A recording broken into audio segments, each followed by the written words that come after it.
আমরা আরেকটু পথ বোধহয় হাঁটতে পারতাম একসাথে, অথচ তুমি ক্লান্ত হয়ে উঠলে।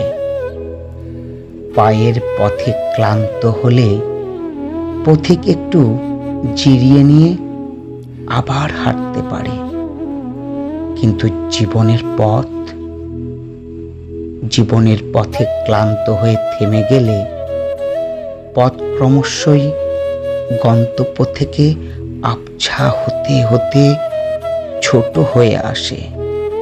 আমরা আরেকটু কথা বলে নিলেই হয়তো সব মিটে যেতে পারত, অথচ তুমি বলতে ভুলে গেলে ভালোবাসার শব্দ, প্রিয় সম্বোধন, পরিচিতি ডাকনাম। আমাদের আর কথা বলা হলো না।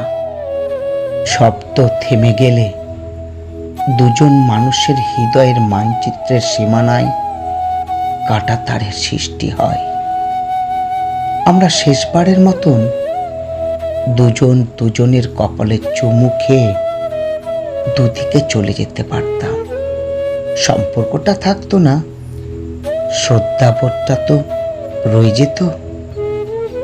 অথচ তুমি কি ভীষণ অভিমানী, মুখ না ফিরিয়েই চলে গেলে।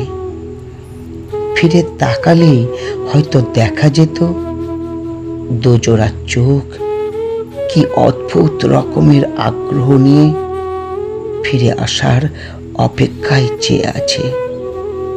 বনিবনা না হলে চলে যাওয়াতে অন্যায় কিছু নেই, তবে অভিযোগ জমিয়ে রেখে চলে যেতে নেই।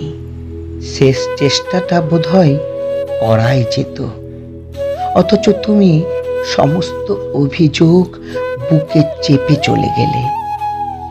অনেক সময় জমানো প্রেমের চেয়ে কখনো কখনো বোধহয় ক্ষণিক সময়ের অভিযোগগুলো ভারী হয়ে ওঠে। আমরা আরেকটু পথ চাইলেই বোধহয় পাখির মতো ডানা ঝাপটে একসাথে উড়ে যেতে পারতাম, অথচ আমাদের আর ওড়া হলো না, হবেও না কখনো।